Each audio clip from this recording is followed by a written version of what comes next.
श्री गणेशाय नमः। ओम नमो भगवते वासुदेवाय। शान्ताकारं भुजगशयनं पद्मनाभं सुरेशं विश्वाधारं गगनसदृशं मेघवर्णं शुभांगं लक्ष्मीकान्तं कमलनयनं ज्योतिर्विद्यानगम्यं वन्दे विष्णु भवभयहरं सर्वलोकैकनाथम्। जो भगवान शांत स्वरूप हैं, नाक पर शयन करते हैं, कि नाभि से कमल प्रकट हुआ है, संपूर्ण जगत के आधार है, मेघ के समान श्याम वर्ण वाले हैं, माता लक्ष्मी के पति हैं और योगी जिनका ध्यान करते हैं। इस संसार के स्वामी भगवान विष्णु को मैं प्रणाम करता हूँ। आज के इस पावन भाग का प्रारंभ हम बद्री नारायण विशाल भगवान के पावन चरणों का करके करते हैं। ओम बद्री नारायणाय नमः। ओम नमो नारायणाय।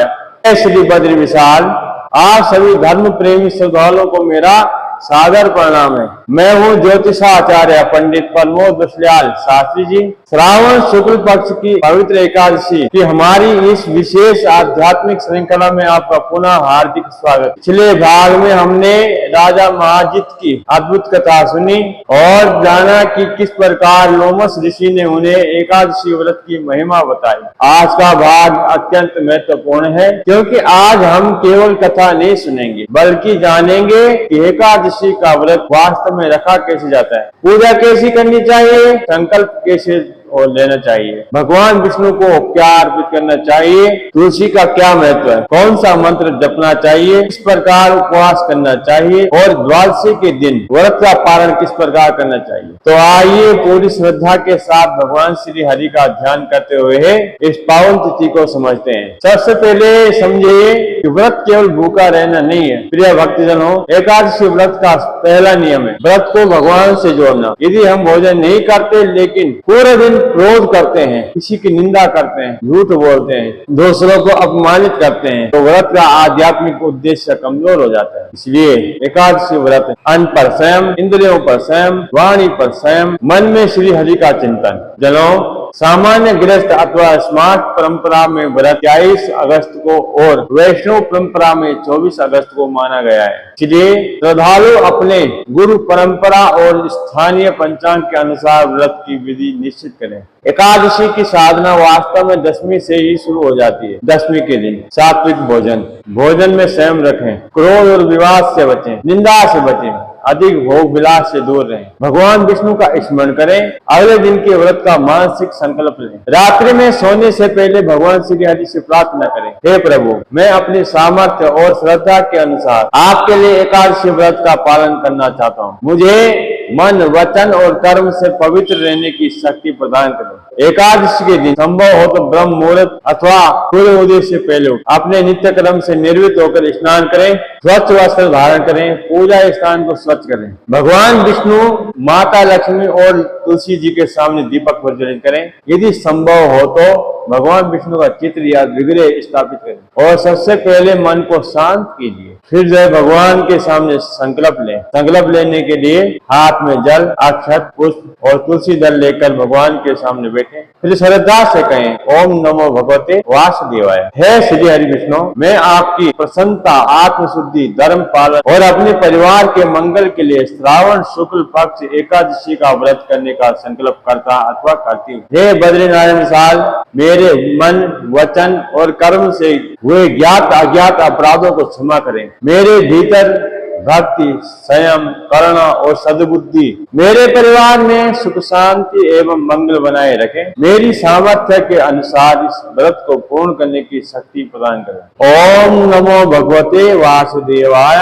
इसके बाद जल भगवान के चरणों में अर्पित करते हैं। पूजन के लिए विशेष सामग्री, पूजा के लिए अपने सामर्थ्य के अनुसार निम्न सामग्री रख सकते हैं। यदि सामर्थ्य हो तो भगवान विष्णु का चित्र या विग्रह, माता लक्ष्मी का चित्र, तुलसी दल, पीले फूल, चंदन, अक्षत, धूप, दीप, फल, नैवेद्य, जल, पंचामृत यदि उपलब्ध हो तो, पीले वस्त्र यदि अर्पित करने हो, घी का दीपक। ध्यान रखिए, भगवान को सामग्री की भव्यता से अधिक भक्ति का भाव प्रिय होता है। अब बात करते हैं कि भगवान का ध्यान कैसे करें। आंख बंद करें, अपने मन में भगवान विष्णु का स्वरूप देखें। भगवान शेषनाग पर विराजमान है, माता लक्ष्मी उनके चरणों में सेवा कर रही है। भगवान के हाथ में कर्मशा, शंख, चक्र, गदा और पद्म विराजमान है। मस्तक पर दिव्य मुकुट है, कंठ में कौस्तुभ मणि है, पीताम्बर धारण किए हुए हैं। भगवान श्री हरि, उनके चरणों से दिव्य प्रकाश पूरे संसार में फैल रहा है। अब 11 बार बोले ओम नमो भगवते वासुदेवाय। अब जानते हैं कि भगवान की पूजा में तुलसी दल का विशेष महत्व क्या है। कि भगवान विष्णु की पूजा में तुलसी का विशेष स्थान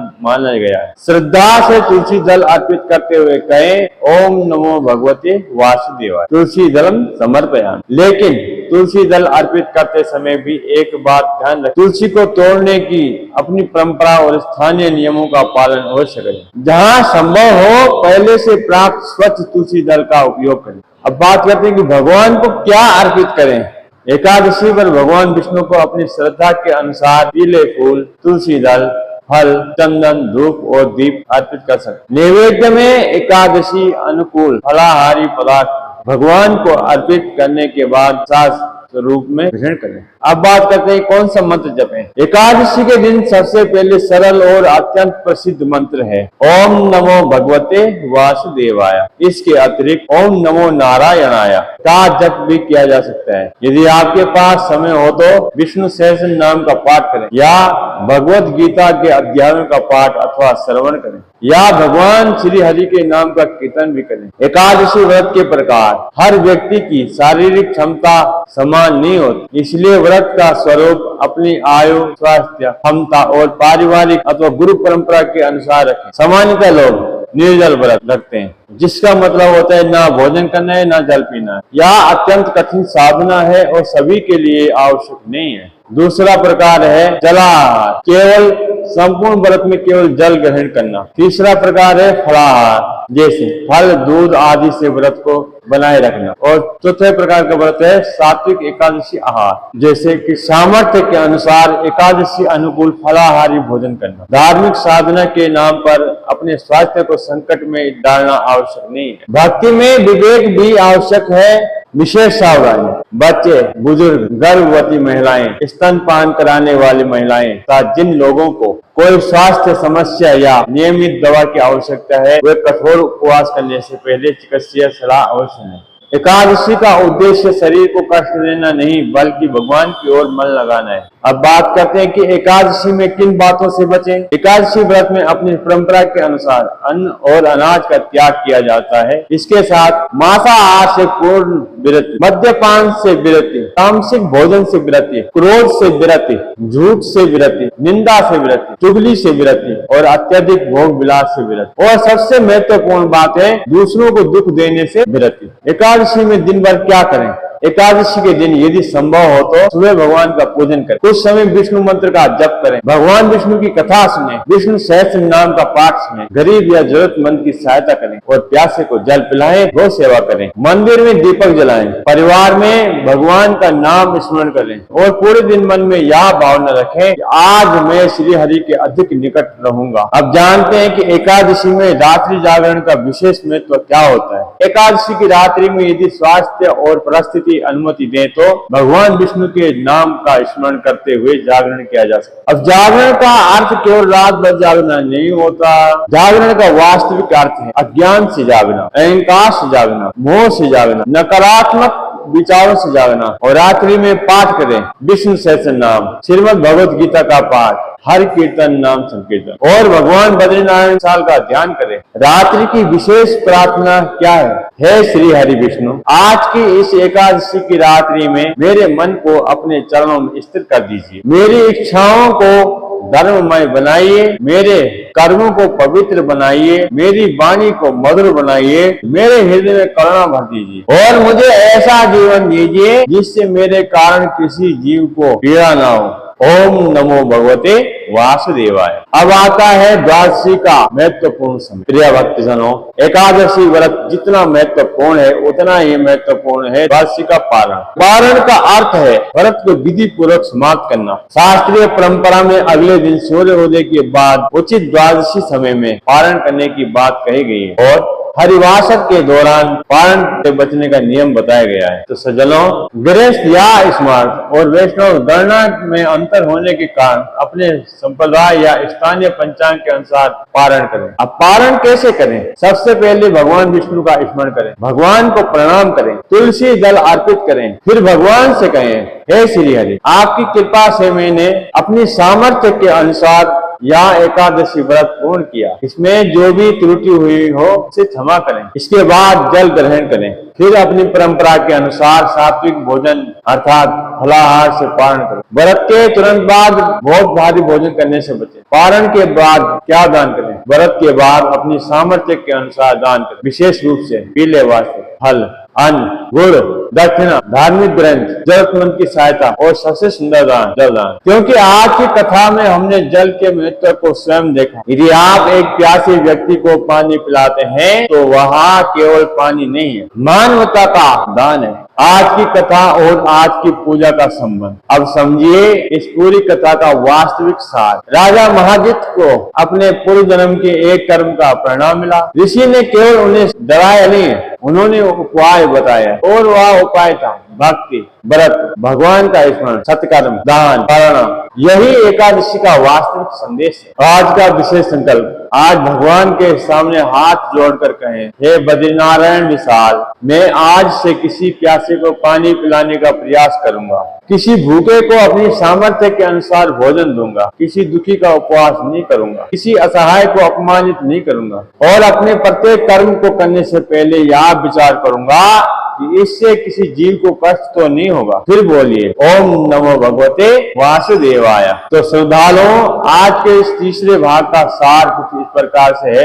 आज हमने जाना एकादशी की तैयारी कब करें, संकल्प कैसे लें, भगवान विष्णु का पूजन कैसे करें, तुलसी कैसे अर्पित करें, कौन से मंत्र का जप करें, व्रत अपनी सामर्थ्य के अनुसार कैसे रखें, एकादशी की रात्रि में क्या करें, द्वादशी के दिन पारण का महत्व क्या है और सबसे महत्वपूर्ण, एकादशी को केवल शरीर का नहीं बल्कि मन का भी व्रत कैसे बनाएं। हमें भोजन कराने की भावना दीजिए। जब किसी दुखी को देखें हमें उसके आंसू पहुंचने की शक्ति दीजिए। हे श्री हरि, हमारे जीवन को केवल अपने लिए नहीं बल्कि दूसरों के लिए भी उपयोगी बना दीजिए। ओम नमो भगवते वासुदेवाय। सभी दर्शकों से विशेष आग्रह है, यदि आपको यह कथा और आध्यात्मिक जानकारी अच्छी लगी हो तो इसे अपने परिवार और उन लोगों तक अवश्य पहुंचाएं जो एकादशी व्रत करते हैं। किसी जरूरतमंद को यह वीडियो दिखाना भी एक प्रकार की सेवा हो सकती है। और यदि आप चाहते हैं कि ऐसी शास्त्र सम्मत आध्यात्मिक और सनातन धर्म से जुड़ी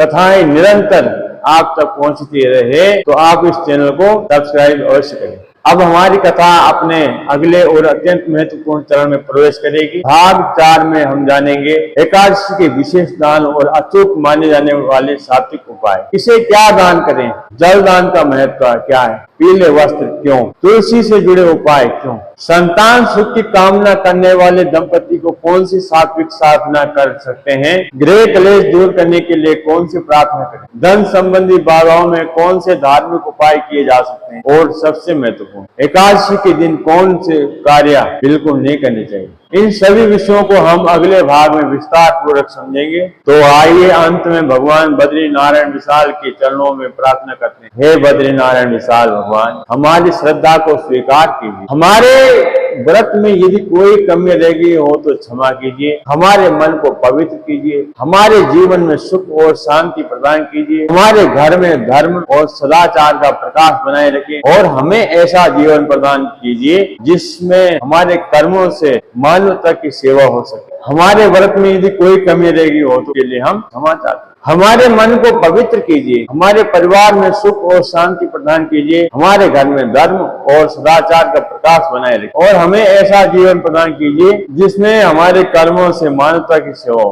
ओम नमो भगवते वासुदेवाय, ओम नमो नारायणाय, ओम बद्री विशाल नारायण भगवान की। मैं हूँ ज्योतिषाचार्य पंडित प्रमोद विशाल शास्त्री जी। आप सभी पर भगवान श्री हरि विष्णु एवं बद्री नारायण विशाल भगवान की कृपा बनी रहे। जय श्री बद्री विशाल, जय श्री हरि विष्णु, हरि ओम तत्सत।